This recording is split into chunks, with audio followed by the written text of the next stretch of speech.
Greetings. I am a representative of the Anti-Semite movement. These videos are not edited and they are AI assisted and read from script. The subject today is part 2 of baptism. This call to baptize is a perpetual call to cleanliness in mind and body, and is deeply rooted in the understanding that our connection to God is not just a momentary experience, but a continual living relationship. In this relationship, the believer must understand we are personal, individually, participating actively in the work of our own sanctification, a process that is both individual, however, also communal within the anti-Semite movement. The mind, our mind, purity of thought and intention. In the anti-Semite understanding, the mind is the battleground where sin first takes root. Thoughts, desires, and intentions are powerful. Our thinking has the power to lead one towards sin or towards righteousness. The ongoing baptism of the mind involves a continual effort to guard one's thoughts, to meditate on what is pure, holy, and pleasing to God. This mental discipline requires constant reflection, prayer, and immersion in God's Word, which acts as a cleansing agent, renewing the mind and building resistance to sinful temptations that arise. As believers, we are encouraged to engage in self-examination, reviewing God's commandments to reveal any unclean thoughts or attitudes that need to be recognized and cleansed. This daily mental purification is seen as essential to maintaining a heart and mind that are aligned with divine law, enabling the believing practitioner to live a life that reflects God's will in every aspect of our life. The body as well. The body, physical and moral purity. Just as the mind must be kept pure, so too must the body. The body is considered a temple of God, and as such, it must be treated with the utmost respect and care. This involves not only refraining from sinful behaviors, but also actively engaging in practices that promote physical and moral purity. The ongoing baptism of the body includes acts of physical cleanliness, as well as maintaining moral integrity in one's bodily actions and conduct. For anti-Semites, this means avoiding places, people, and activities that are known in the past to lead us to moral compromise or sinful behavior.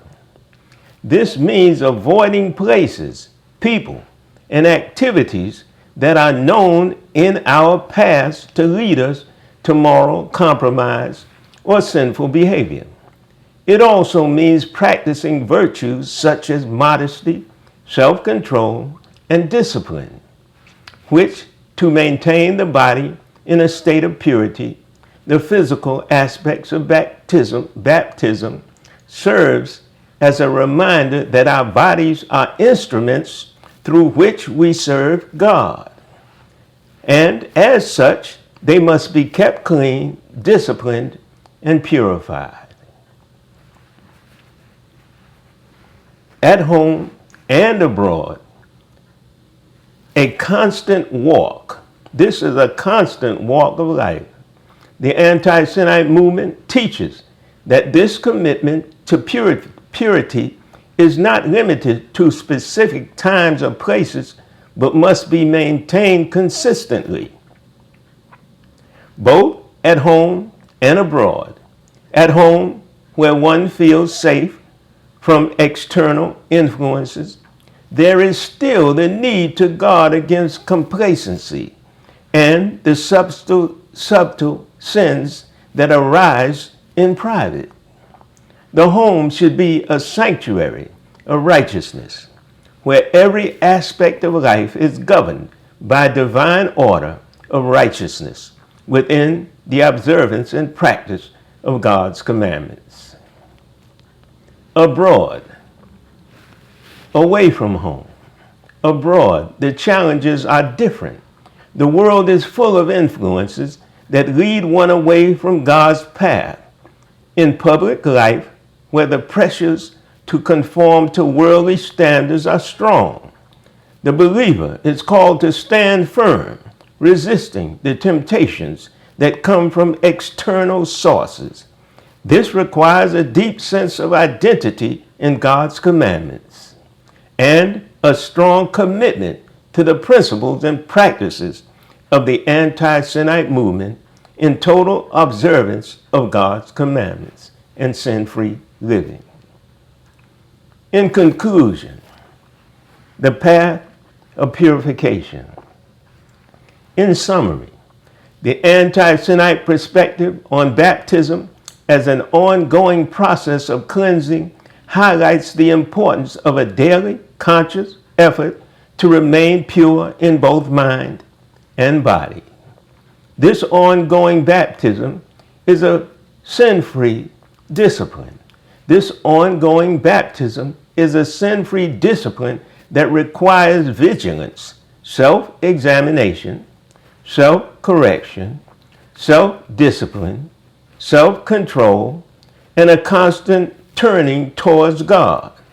It is a recognition that, and practicing believers, we are always in need of God's grace and mercy.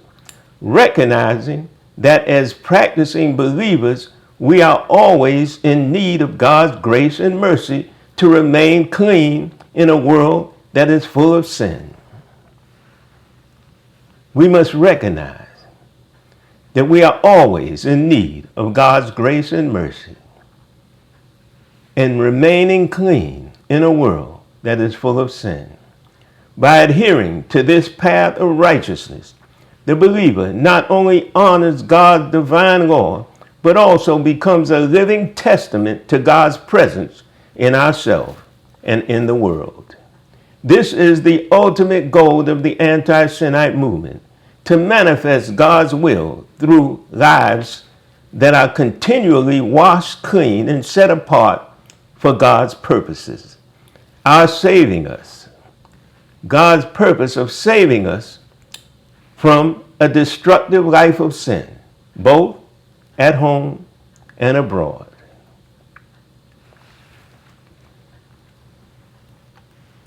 Peace.